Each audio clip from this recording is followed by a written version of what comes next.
بارش کے بعد بلدیہ ٹاؤن کی اہم شاہراہوں سے پانی کی نکاسی تو ہو گئی، مگر کئی مقامات پر کیچڑ اور گندگی ہے۔ بلدیہ ٹاؤن 24 مارکیٹ کے اعتراف کی صورتحال انتہائی خراب ہے۔ بارشیں بہت زیادہ تھی، نکاسی کا مسئلہ تھا، پر شکر الحمدللہ بلدیہ ٹاؤن کے بہت سے ایریا سے پانی کی نکاسی ہوگی ہے، پر سیوریج کا جو نظام درم برم ہے اس کی وجہ سے یہ پریشانی ہے۔ اگر پیچھے شارع وقاص کی آپ سیوریج روڈ کلیئر کر دیں تو جس کی وجہ سے یہ پورا 5J کا روڈ بلال مسجد کے اس روڈ کے اوپر مسجد بھی ہے، مدرسہ بھی ہے، بچیوں کا مدرسہ بھی ہے، اور 6 سے زائد اسکول اور کوچنگ سینٹر ہے جہاں پہ سب سے زیادہ بچوں کا آنا جانا آمد و رفت والا روڈ ہے۔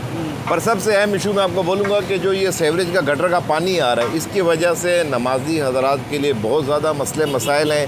یہی پانی پھر آ کے شارع وقاص پچھلا روڈ سیوریج بند ہے، وہ پانی ادھر شارع علی پر آ رہا ہے، جس کی وجہ سے آپ دیکھ رہے ہوں گے یہ ساری گندگی دکان کے آگے آ رہی ہے۔ شہر میں بارش کا سلسلہ جاری ہے۔ رات گئے شہر کے مختلف علاقوں میں ہلکی اور تیز بارش ہوئی ہے۔ بارش کے بعد گندگی اور غلاظت بہت زیادہ ہو گئی ہے۔ باب اختیار سے پوچھتے ہیں، جو لوگ بیٹھے میں دیکھیں کاروبار کا ستیہ ناش ہو رہا ہے اور نمازی آنے جانے والے جو ہیں وہ پریشان ہو رہے ہیں، تو ہم ان سے ریکویسٹ کرتے ہیں اب بھی آئیں اور کام کریں، نمازی بھی پریشان ہو رہے ہیں۔ اس وقت بلدیہ ٹاؤن کے مختلف علاقے گندگی سے متاثر ہیں، چاروں طرف سے کیچڑ سے بھری ہوئی ہیں، اس کی صفائی کا کوئی انتظام نہیں کیا گیا۔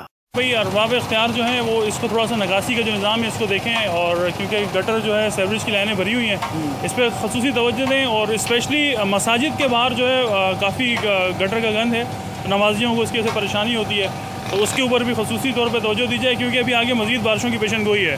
یہاں پر سینکڑوں دکانیں ہیں، لوگ خرید و فروخت کے لیے آتے ہیں، انہیں دشواری کا سامنا ہے۔ یہاں کے جو رہائشی ہیں ان کے لیے بہت مشکل ہے کہ وہ اس کیچڑ سے گزریں۔ کیمرہ مین شعیب بلوچ کے ساتھ حیات بلوچ، وش نیوز، کراچی۔